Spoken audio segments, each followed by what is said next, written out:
She left me for a rich man but came back broke and begging. What I did next shocked her. Before we begin this story, where are you watching from? Comment below. It was a Tuesday morning I'll never forget. The sky was grey, the kind that feels like it knows your heart is about to break. I stood in our small kitchen, holding a cup of coffee, watching my wife Tasha pack her last bag. She didn't cry. In fact, she didn't even look at me. Her eyes were fixed on her phone, texting someone, probably him.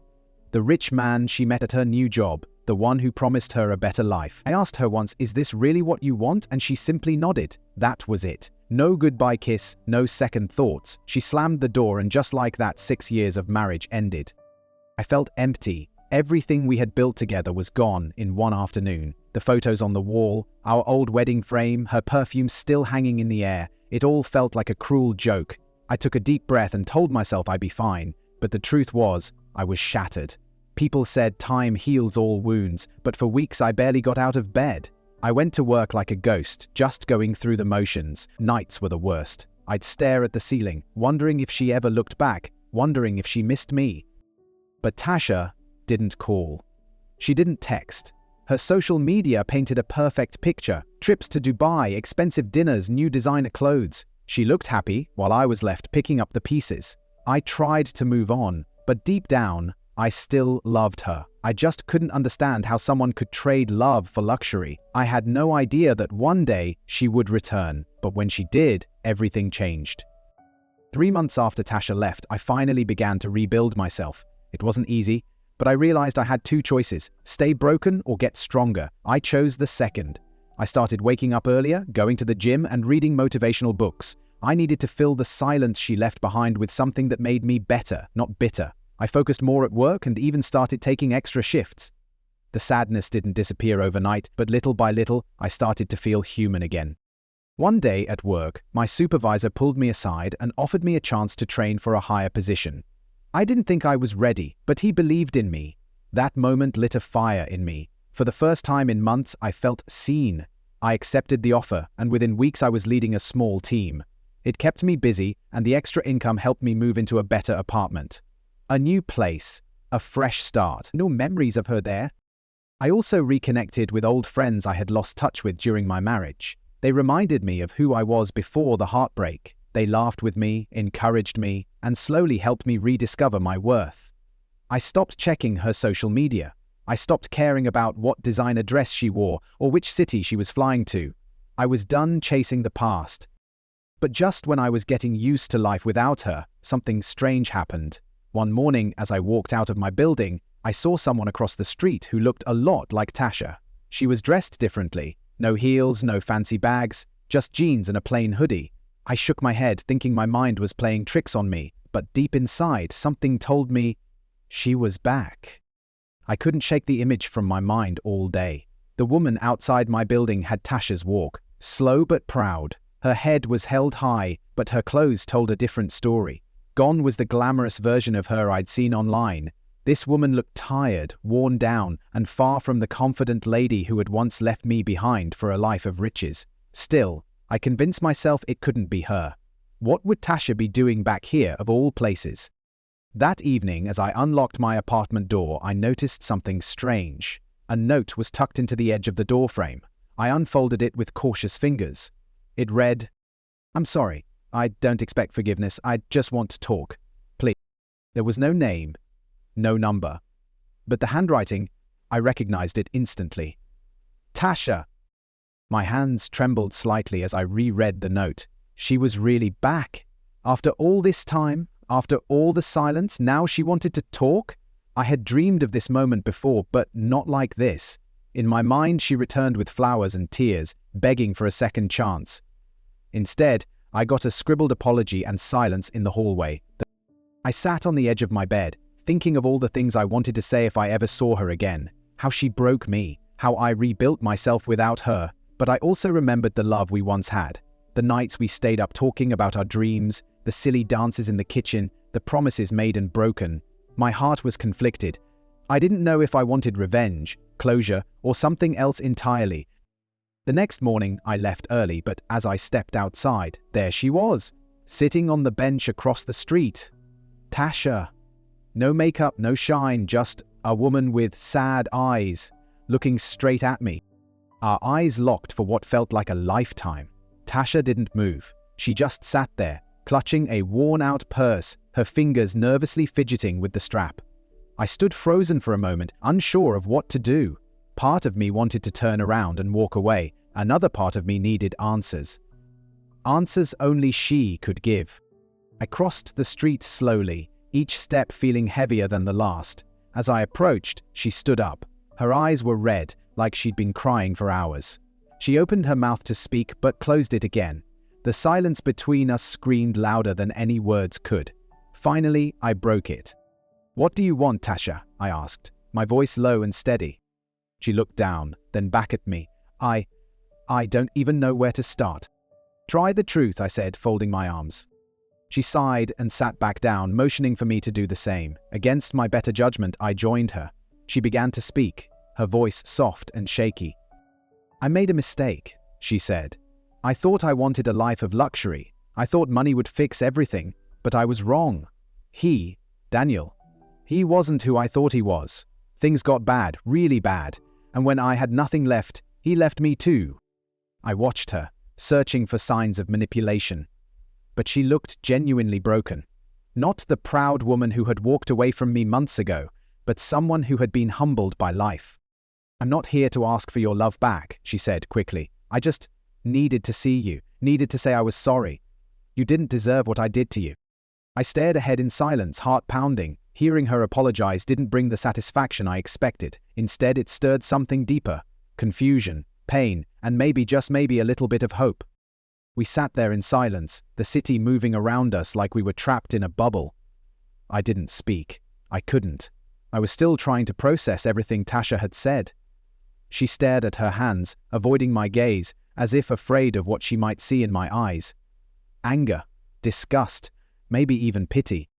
"He made it seem like a dream," she finally said, breaking the silence. "Penthouse views, expensive dinners, trips abroad. I was living in a world I never imagined, but behind closed doors, it was different. He controlled everything: my money, my time, even my phone. At first I thought he was just protective, but it got worse. He isolated me, insulted me, and one day, he hit me." My chest tightened, and for a brief moment I forgot how hurt I had been. No matter what she did, no woman deserved that. But I stayed quiet, letting her talk. I tried to leave, but he made sure I had nothing. I signed contracts I didn't understand. He drained my savings, maxed out my cards, and when he was done, he tossed me out like garbage. I had nowhere to go, no friends. My family wouldn't take me back. I thought about you so many times, but I was ashamed. I still am. She wiped her eyes with the sleeve of her hoodie, her shoulders trembling. For the first time, I saw not just the woman who left me, but a person who had been through her own kind of hell. "I'm not asking for your help," she whispered. "I just needed to tell you. I know I don't deserve anything from you, but I couldn't carry this guilt anymore." I nodded slowly, my mind torn. Her words cut deep, stirring emotions I thought I'd buried. I didn't know what would come next, but I knew this wasn't the end of the story.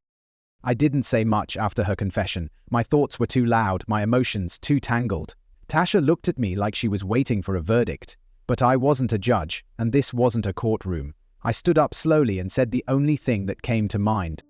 "You hungry?" She blinked, surprised. I haven't eaten since yesterday." "Come on," I said, nodding toward a small cafe nearby. We walked in silence. I could feel people staring at us, like we were a mismatched pair, a man in clean work clothes beside a woman who looked like life had chewed her up and spit her out.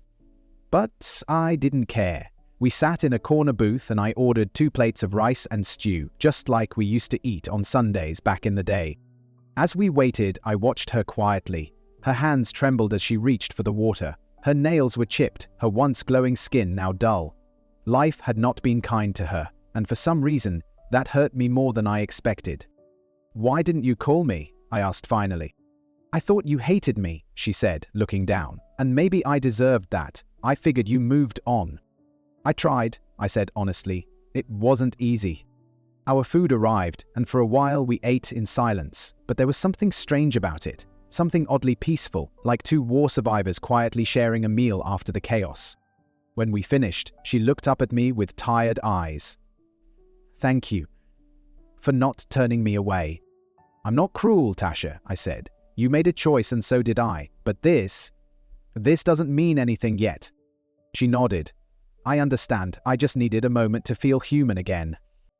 And in that quiet cafe, for just a little while, we were two broken people trying to find our footing, on ground that once held love but now carried too much history.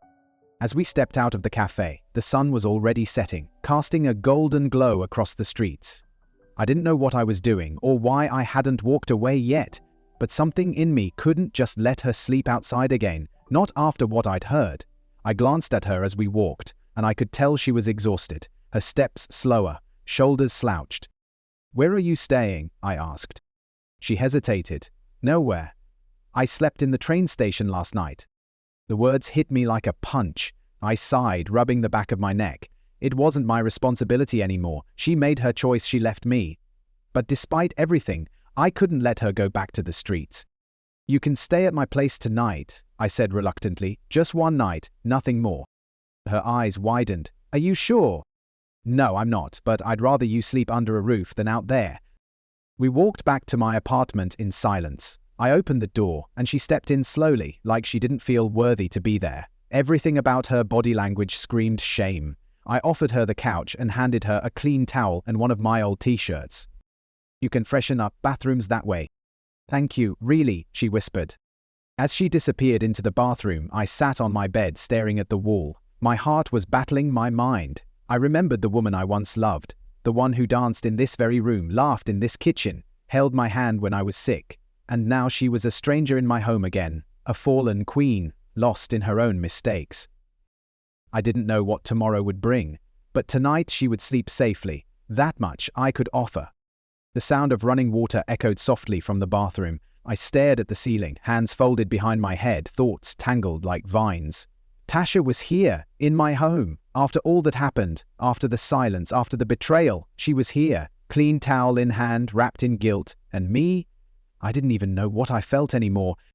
When she came out, the difference was striking. Her face was fresh, her hair tied back, and the oversized shirt hung loosely on her frame. But what stood out the most was her silence. She looked at me, unsure of where she stood, unsure if she should even speak. I cleared my throat. "The couch is yours for the night, blankets in the cabinet. If you need anything, just ask." She nodded, her eyes avoiding mine. "Okay, I won't be any trouble, I promise." I nodded, then turned off the light in the main room, leaving just the soft glow from the hallway. The silence that followed was heavy. Too many memories lived in these walls. I lay in bed but couldn't sleep. My mind kept drifting back to when we shared this space, when we danced to old songs on the radio, when she used to wear my shirts just like that. Only back then, it was out of love, not pity or desperation. Somewhere in the darkness, I heard her whisper faintly, "I'm sorry for everything." I didn't answer, not because I didn't want to, but because I didn't know how. I pulled the blanket over my shoulder and stared at the ceiling again. Forgiveness wasn't something you handed out like candy. It was something earned, and I wasn't sure she had earned it, yet. But the night passed, quiet and uneventful, just two broken souls under the same roof, trying to survive the weight of the past. The sun crept in through the blinds, casting soft lines of light across the living room floor. I sat up slowly, rubbing my eyes. For a moment I forgot she was there, but as I stepped out into the living room I saw her curled up on the couch, blanket pulled up to her chin, sleeping like someone who hadn't rested in years. I stood there for a second, just watching. She looked peaceful, more peaceful than she probably had in a long time. That sight did something to me. It reminded me of the Tasha I once knew, the one who'd fall asleep mid-conversation or steal the blanket and pretend it was an accident. I shook the thoughts away and walked into the kitchen. I made 2 cups of tea, out of habit more than intention. She stirred as the smell filled the room, sitting up slowly, eyes still heavy with sleep. "Morning," I said quietly, placing the tea on the coffee table. She blinked at me, then gave a small, shy nod. "Morning. Thank you for letting me stay, and for this." I just nodded and sipped my tea. The awkward silence returned, thick as ever. She looked around the room, as if the memories were chasing her too. "You kept everything the same," she said, almost surprised. I didn't reply. The truth was, I hadn't changed much because I didn't know how, or maybe I didn't want to. Maybe a part of me had held on to what we used to be. So, what now? I asked finally. She looked down at her cup. I don't know. I need to figure things out. I'm not asking to stay forever, just long enough to breathe. I stared at her, heart torn between kindness and caution. You can stay for a few more days, I said, but this doesn't change anything. I know, she whispered. But deep down, we both knew everything was already beginning to change. The next few days passed slowly, wrapped in silence and routine. I went to work as usual, and when I returned, she was always quiet, always tucked into the farthest corner of the couch, her eyes glued to a book or lost in thought. We barely spoke beyond good mornings and good nights, but there was something about the silence. It wasn't cold anymore. It was familiar. One evening, I came home to the smell of food, real food, not takeout. I opened the door and found her in the kitchen, stirring a pot on the stove like she had never left. She turned quickly, startled by my presence. I hope you don't mind, she said nervously. I saw what you had in the fridge, thought I could make dinner to say thank you. I nodded, unsure of how to feel. Part of me wanted to smile, part of me wanted to run. We sat down and ate in silence again, but this time it wasn't uncomfortable. It was strange how easily she slipped back into old habits. Setting the table just right, humming softly to herself, asking if I wanted more. My brain said, be careful, but my heart was listening to something else. After we cleared the plates, she lingered in the kitchen, wiping the counter even though it was already clean. Do you remember our first apartment? She asked suddenly. That tiny one with the broken sink and the rat that ran across the hallway? I chuckled in spite of myself. Yeah, you screamed like your life depended on it. She smiled for the first time, a real smile, not forced, not sad, and in that moment the years between us vanished. But just as quickly the smile faded. That version of me, the one back then, I wish I never lost her. Calmed, I didn't respond, because I wished that too. The following week slipped by like water through my fingers. Tasha stayed quiet, respectful of the space, always offering to cook or clean without expecting anything in return. She didn't ask for favors or try to talk about the past unless I brought it up. And slowly, my walls, those solid, careful walls I'd built, began to crack. One evening we both ended up on the balcony. The city lights twinkled beneath the night sky. We sat side by side, not touching, not speaking, just listening to the distant hum of traffic and the occasional bark of a street dog below. You've changed, she said softly. So have you. Do you hate me? I looked at her carefully. Her eyes didn't shine the way they used to, but they held more depth, more truth. I did, for a while. I hated how easily you left, how you replaced everything we had with money and status like it meant nothing. She nodded, as if expecting that. I thought wealth would make me feel secure, she whispered. I thought I needed to be someone more polished. I was tired of struggling, tired of waiting for things to get better, but I was wrong. I lost myself trying to be someone else. Someone he could parade around, someone who looked the part, but wasn't real. You never needed to be more, you just had to be here, I said, my voice sharper than I intended. She swallowed hard, wiping the corner of her eye. I'm sorry, not just for leaving, but for not believing in us. I didn't respond, because part of me still wasn't sure what to do with her apology. We sat in silence again, but this time the silence wasn't heavy, it felt like healing, slow, fragile, but real. And though I didn't know what tomorrow held, I knew one thing for certain. This chapter between us wasn't finished, not yet. The next morning I left for work as usual, but my mind wasn't on the tasks ahead, it was stuck on her. And the way her voice trembled last night when she said she lost herself. I couldn't forget the pain in her eyes. A part of me wanted to stay cold, guarded, but another part, the one that remembered our love before it all went wrong, was slowly thawing.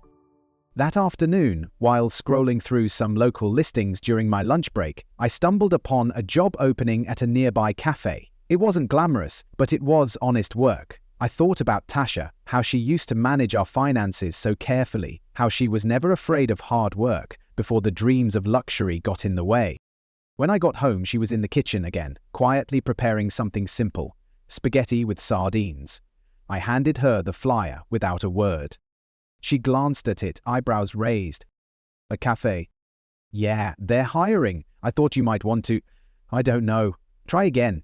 Start small. Her lips parted like she was about to say something, but nothing came out. Instead, she clutched the paper gently, like it was more than just a job lead, like it was a thread of dignity she hadn't felt in a long time. Thank you, she finally said. I wasn't expecting this. I'm not doing this to fix anything between us, I said quickly. Just trying to help you stand again. I understand. That night, she sat at the table filling out the application. I watched her from the living room, quietly. She looked determined, hopeful even. A shadow of the woman I once knew flickered back into the light. Maybe this wasn't just her second chance. It was mine too. Not at love, not yet, but at something honest. And maybe something new. 2 days later, Tasha had her interview at the cafe. I watched her nervously pace the living room before she left. She wore one of her older outfits, freshly washed, and tied her hair back neatly. Her shoes were scuffed, the soles slightly worn out, but she held her chin high like the world hadn't kicked her down. You look all right, I said as she picked up her bag. All right? She raised a brow playfully. That's all? I smirked. Don't push it, just go and do your best. She nodded and left with a deep breath. The door clicked shut behind her, and for a long moment the apartment felt unusually quiet. Too quiet. I tried to distract myself with chores and TV, but my eyes kept drifting to the clock. An hour later the door opened slowly and she stepped inside. Well? I asked. I got it, she said, a small smile spreading across her face. Part-time for now, but it's something. That's good, I'm glad. She placed her bag down and sat beside me on the couch, not too close, but not far either. For the first time there was no tension, just a soft, unexpected calm. We sat there, both of us pretending to focus on the TV, but I could tell her mind was elsewhere. So was mine. She broke the silence after a while. You remember when we used to walk everywhere because we couldn't afford transport? I nodded, chuckling. And your shoes always broke down halfway. I had to carry you piggyback once in the rain. She laughed, really laughed. It was the first time I'd heard it since she came back. That night, something shifted. Not because of the job or the memory, but because laughter had returned. Soft, cautious, but real. And in that moment, we weren't broken people anymore. Just two old souls, slowly walking through new streets together. As the weeks passed, Tasha settled into her new routine. The cafe job was small, but it gave her purpose. She started to feel more like herself, less like the woman who had been swallowed up by wealth and disappointment. She worked hard, often coming home with a tired but content smile. It was strange how the little things, like cooking dinner together or making small talk, felt like the moments we'd lost. I couldn't ignore the change in her. The Tasha I remembered was slowly reappearing piece by piece, and as she grew more comfortable in her new life, I found myself questioning my feelings. I wasn't ready to forgive her completely, not yet, but there was something there, a spark, a flicker of the love we once had. I kept telling myself it was too soon, she had hurt me, she had left me, but the truth was, seeing her heal made something stir inside me that I couldn't quite name. One night, after her shift, she came over to sit with me on the balcony. We hadn't talked much about us, about what happened. It was like an unspoken rule. Our past was a closed chapter, one we were both afraid to reopen. You know, she said softly, her fingers tracing the edge of her mug. I've been thinking a lot about us, about how we used to be. It feels like we're walking around in circles sometimes. I don't know where this is heading, but I know I don't want to make the same mistakes again.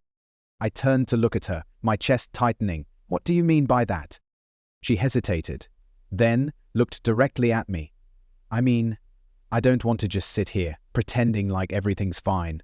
I know I left. I know I hurt you. But I want to be better, not just for me, but for us, if we even have a chance. I stared at her for a long moment, unsure how to answer. The tension between us grew thicker, but something in her eyes made me pause.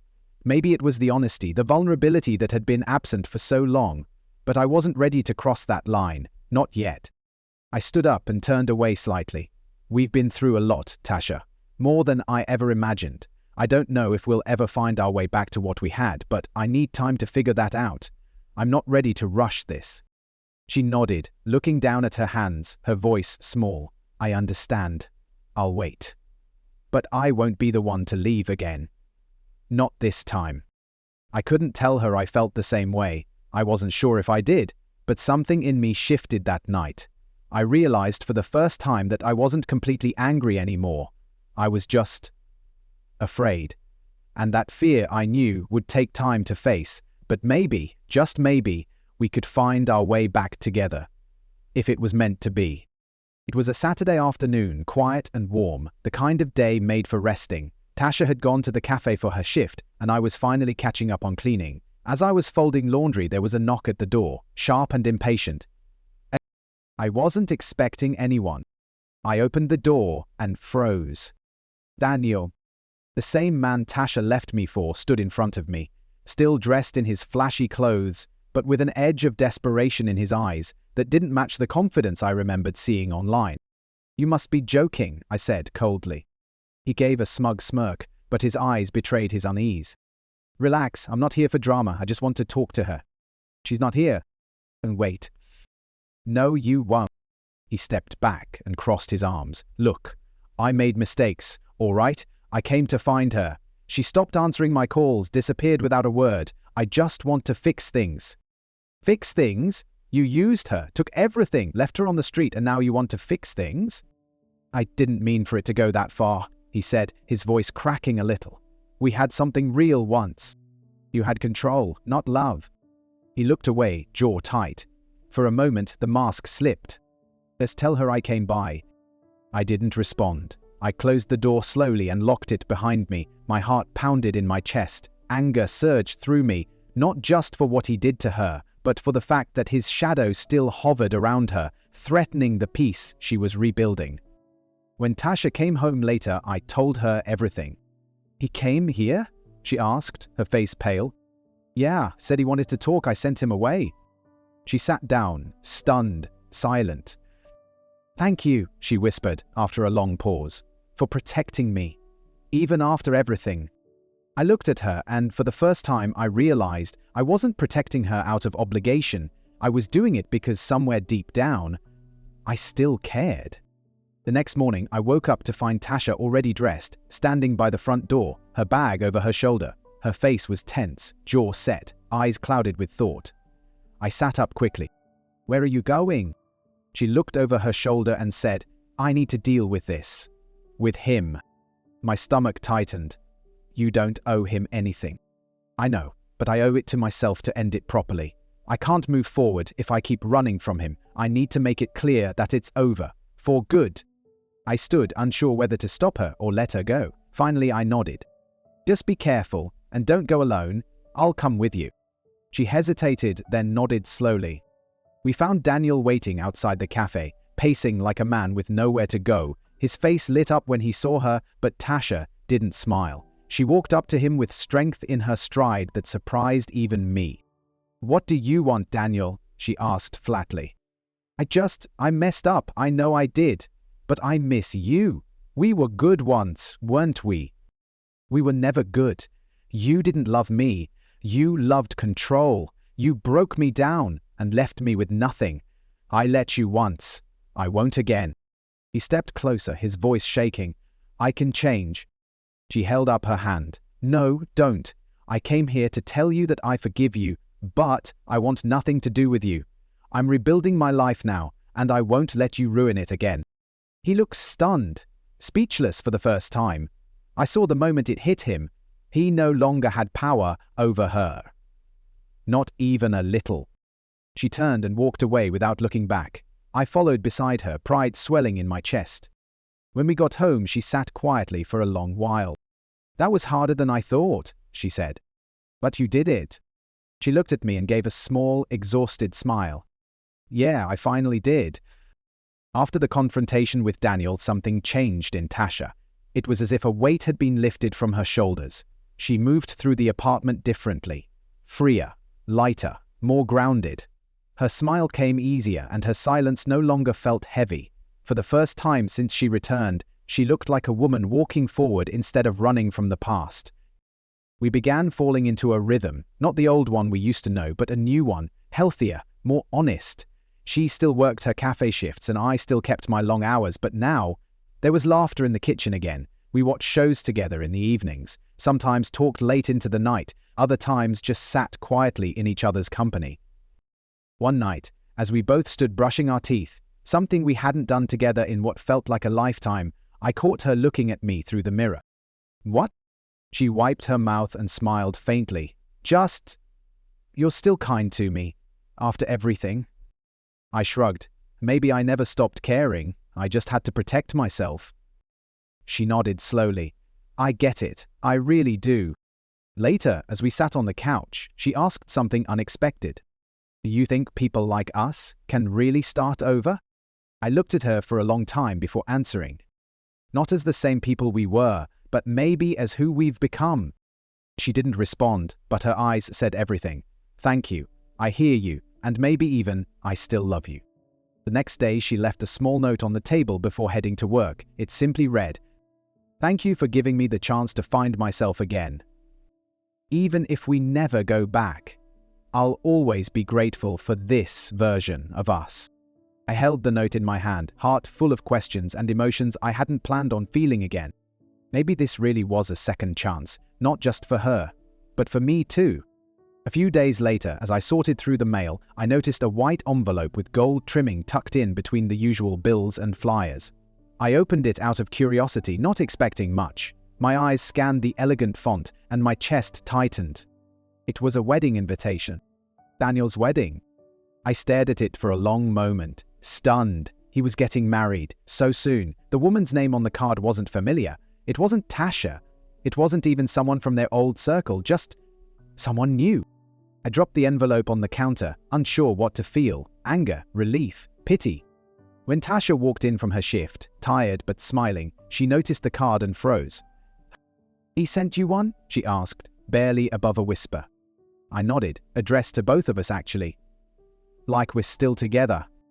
She laughed bitterly. "He's always been good at pretending. You okay?" She shrugged, but I could tell it hit her hard. Maybe not because she still loved him. No, that part of her was dead. But because it was a reminder of how quickly she was replaced. "I'm not jealous," she said, almost to herself. "It's just, I gave him everything, and now he's walking down an aisle like nothing happened. Like I was just a pit stop." "You weren't," I said firmly. "You were never just a pit stop." She met my eyes and gave a small, appreciative smile. "Thank you." We sat down at the table, and I slid the card away. "You don't have to carry this weight anymore, Tasha. You've come so far, and well, his chapter's over. Yours is just beginning." She nodded slowly. "I don't want to be angry anymore. I want peace. And maybe I want to start dreaming again." "Then start. No one's stopping you." And in that quiet moment, I realized something. I wasn't holding on to the past anymore either. I was starting to dream too. Spring crept in softly. The trees bloomed again. The days grew warmer, and something gentle settled over our lives. Tasha had now been working for nearly 2 months. She'd saved up enough to buy a few new clothes, pay back small debts, and even contribute to groceries. But more than that, she'd regained her confidence. Slowly, carefully. We didn't talk about love. Not directly, but it was there, in the way she made my tea just how I liked it, in how I waited up for her when she worked late, in the quiet glances we exchanged, when our hands brushed in the kitchen. It was different this time. No big promises, no illusions, just presence. Steady. Real. One evening we walked home from a nearby market, carrying small bags of fruit and bread. The sky was pink with fading sun, and the streets glowed with that golden hour calm. "Do you ever think about us?" she asked, suddenly. I stopped walking. "Yeah, I do." She swallowed hard and looked ahead. "I think about how we lost ourselves, how I stopped choosing you, and how you kept showing up even when I didn't deserve it. You don't have to keep punishing yourself, Tasha." "Maybe not, but I do have to take responsibility. I can't erase the past, but I can write a better future, if you'll let me." We reached the door, but neither of us moved to unlock it. I turned to face her. "Do you still love me?" Her eyes filled, but she didn't blink. I never stopped. My heart thudded. "Then show me. Not with words, with time, with truth, with patience." She nodded, a tear slipping down her cheek. "I will, as long as it takes." And right there, on our worn doorstep under the soft sky, we didn't kiss, we didn't rush, We simply stood together, two hearts rediscovering their beat, one slow, steady moment at a time. 6 months had passed since Tasha returned. 6 months of rebuilding, not just the broken pieces between us, but also the people we had become. What started as awkward silence slowly grew into laughter, routine, comfort, and love again.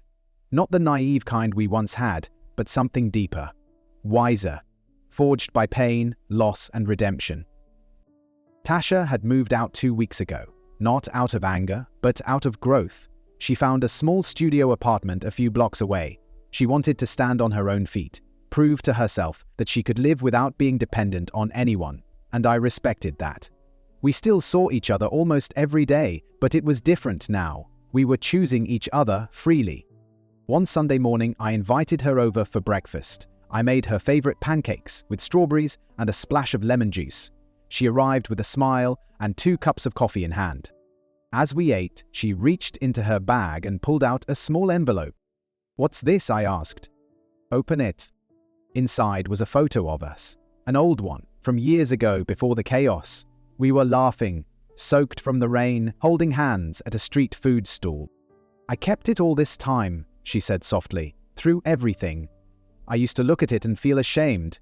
Now I look at it and feel hope." I smiled and placed the photo beside my plate. "I've been thinking," she said, slowly, eyes on her coffee. "I know we're not rushing things. I know we're still healing. But I also know I want you in my life, not because I need to lean on you, but because I want to stand beside you." I took a deep breath. "Then let's keep walking. No pressure, no timeline, just day by day." She reached across the table, took my hand and held it tight. And with that, the chapter of pain officially closed, not forgotten, but transformed, and in its place, a new story quietly began. One not built on wealth or illusion, but on something far stronger. Love. The real kind.